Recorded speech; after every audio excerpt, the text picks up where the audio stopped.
घर का बंटवारा।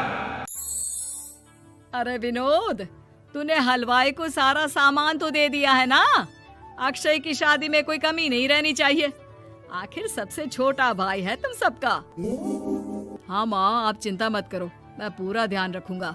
मंगल बेटा, तूने तो कहा था कि फूल का ऑर्डर दे दिया है, यहाँ तो फूल पहुँचे ही नहीं। अब क्या बहू की विदाई के बाद फूल आएंगे? माँ, मैंने अभी बात की है फूल वाले से, वो रास्ते में ही है। आप किशोर भैया से क्यों नहीं कहती कुछ करने को? किशोर पहले ही मेरे बताए काम कर रहा है। पास के सभी रिश्तेदारों और मोहल्ले वालों को कार्ड वही तो देकर आया था। रिसेप्शन के लिए हॉल भी उसी ने बुक किया था। टेंट कुर्सी वालों को भी तो वही देख रहा है। पर कई मोहल्ले वाले तो हमारे भरे पूरे परिवार से जलते भी हैं। उन्हें बुलाने की क्या जरूरत थी? बेटा, शादी ब्याह में तो बुलाना ही पड़ता है, नहीं तो लोग क्या कहेंगे। दादी दादी देखो ना, हलवाई अंकल हमें लड्डू नहीं दे रहे, आप इनको डांटो ना। अरे चैन सुख दे देना बच्चों को लड्डू, क्यों तंग कर रहा है इन्हें? बीबी जी, मैं कहाँ मना कर रहा हूँ, लेकिन लड्डू बनते ही ये बच्चे उठा उठा कर खा लेते हैं। अरे मैं तो इन्हें थाल में रख के परोस भी नहीं पा रहा। भागो, अब कोल्ड ड्रिंक पीने चलते हैं। भागो भागो, अब कोल्ड ड्रिंक पीने चलते हैं। जैसे कि आप देख रहे हैं, आज इस घर की सबसे छोटी बेटी अक्षय की शादी है। घर में बहुत चहल पहल है। कुलभूषण की बीवी कमला को फुर्सत ही नहीं है कामों से, लेकिन कुलभूषण और घर के बाकी लोग कहाँ हैं? आइए देखते हैं। अजी, आप यहाँ आराम से बैठकर गाने सुन रहे हो और घर में अभी तक इतने काम बचे हैं करने को। अरे भाई, मेरे सबसे छोटे बेटे की शादी है, इसके बाद तो मैं अब चिंता मुक्त हो ही जाऊंगा।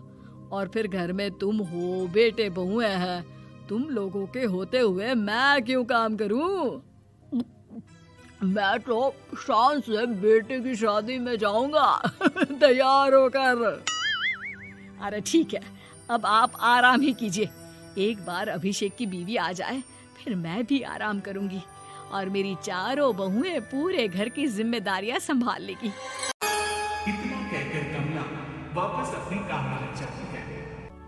बेटा भी, तू अब तक तैयार नहीं हुआ? किससे बात कर रहा है फोन पर? तैयार कैसे हूँ? सैलून जाने से तो आपने मना किया है, क्योंकि मुझे हल्दी लग चुकी है। भाभीयों को देखो, सुबह से पार्लर में है। अक्षय की शादी हो जाती है और नंदिता बहू बनकर घर आ जाती है। लेकिन इस घर की खुशियों को मानो किसी की नजर लग गई थी। नंदिता के आने के बाद आए दिन घर की शादी भंग होती रहती। अपने माँ बाप की इकलौती बेटी को इतने बड़े परिवार की जिम्मेदारियां कहाँ संभाली थी। अभी देखो ना, मेरे हाथों की मेहंदी भी अभी नहीं उतरी है और तुम्हारी मम्मी ने मुझे घर के कामों में लगा दिया। मैंने सोचा था कि घर की सबसे छोटी बहू होने के कारण मुझे सब पलकों पर बिठा के रखेंगे, पर यहाँ तो पलक झपकने की भी फुर्सत नहीं मिलती। देखो नंदू, शादी के पहले ही मेरे घर वालों ने तुम्हें और तुम्हारे पेरेंट्स को बता दिया था कि मैं जॉइंट फैमिली में रहता हूँ, तो फिर अब ये शिकायत क्यों? और फिर तुमसे पहले मेरी भाभी भी तो आई थी शादी करके, उन्होंने तो कभी कुछ नहीं कहा। नंदिता तब तो चुप हो जाती है, लेकिन ऐसा बहुत दिनों तक नहीं चलता। अरे नंदिता, माँ बाबूजी की दवाई का टाइम हो गया है, उन्हें दवाई दिलाओ और उसके बाद सबके लिए नाश्ता बना देना। पर भाभी, मैं तो अभी अपना फेवरेट सीरियल देख रही हूँ। प्लीज मेरी जगह आप कर लो ना ये काम। ठीक है, मैं तेरी जगह माँ बाबूजी को दवाई दे आती हूँ और नाश्ता बना लेती हूँ। तू मेरी जगह पूरे घर की डस्टिंग करके 5 बच्चों को स्कूल के लिए तैयार करके भेज देना और दोपहर का खाना बनाने के बाद कपड़े धोकर सुखा देना। उसके बाद हम दोनों मिलकर बाजार जाकर सब्जी ले आएंगे, फिर डिनर की तैयारी कर लेंगे और उसके बाद बस भाभी, मैं माँ बाबूजी को दवाई देकर सबके लिए नाश्ता बना देती हूँ। हे भगवान, ये कहाँ लाकर फंसा दिया मुझे। मेरे घर में तो गिनती की 8 रोटियां और 2 सब्जी बनती थी और नाश्ता निपट जाता था, यहाँ तो रोटियों का ढेर और सब्जियाँ बड़े बड़े पतीलों में बनानी पड़ती है। नाश्ता बनते बनते लंच का टाइम हो जाता है और लंच बनते बनते डिनर का। अभी मुझ में तुम्हारे पूरे परिवार का नखरा उठाने की और ताकत नहीं बची। मैं ऐसे नहीं रह सकती। अरे तो क्या चाहती हो तुम? मुझे अलग रहना है बस। तो ठीक है, हम कल ही शिफ्ट हो जाएंगे किराए के घर में। इतना बड़ा घर होते हुए हम किराए पे क्यों रहेंगे? ना जी ना, घर में ही दीवार खड़ी करो अपने हिस्से के आगे। घर के साथ साथ घर की खुशियों को भी दीवार खींच जाती है। ऐसे ही कई महीने बीत जाते हैं और नंदिता मां बन जाती है। बच्चे के आने से अभिषेक के कंधों पर खर्चों का बोझ आ पड़ता है। अभिषेक का बोझ कम करने के लिए नंदिता भी पार्ट टाइम जॉब कर लेती है, लेकिन इससे उसके सर पर नौकरी, घर और बच्चे की जिम्मेदारी बढ़ जाती है। नंदिता, ये क्या है? तुमने घर भी ठीक से साफ नहीं किया, ना ही मेरे कपड़े धुले हैं। चिंटू के बाल भी कटवाने जाना था, देखो उसके बाल कितने बढ़ गए हैं। अरे करती क्या हो पूरा दिन तुम? मैं करती क्या हूँ?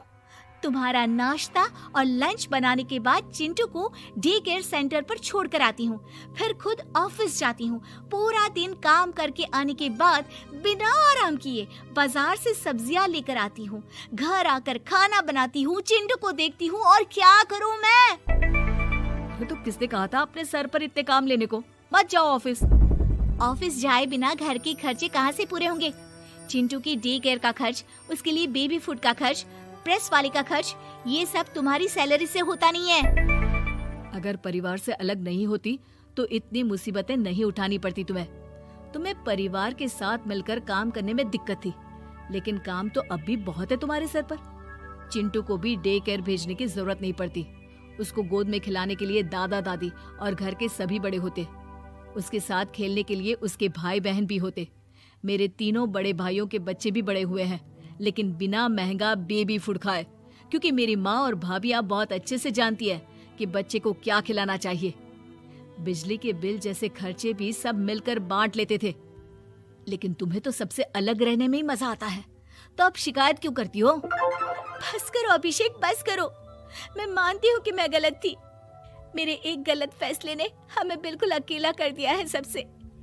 एक घर में होते हुए भी हम बाकी परिवार से अजनबियों की तरह रह रहे हैं। अभिषेक और नंदिता की सारी बातें घर के बाकी लोगों को सुनाई दे रही थी। तभी कमला बोल पड़ती है। अरे नंदिता बहू, किसने कहा कि तुम अकेले हो? तुम्हारा इतना भरा पूरा परिवार है ना तुम्हारे साथ। हम तो बस ये चाहते थे कि तुम अपनी गलती समझ जाओ। अगर हम तुम्हें समझाते तो शायद तुम ना समझती, लेकिन अपनी गलती का एहसास तुम्हें खुद हो गया है, तो अब तुम समझ चुकी हो परिवार में एक साथ रहने का मोल क्या होता है। मम्मी जी, मुझे माफ कर दीजिए, अब ऐसा दोबारा कभी नहीं होगा। अरे माफी बाद में, पहले मेरा पोता जरा मेरी गोद में तो दे, और तू जाकर सबके लिए चाय बना ला।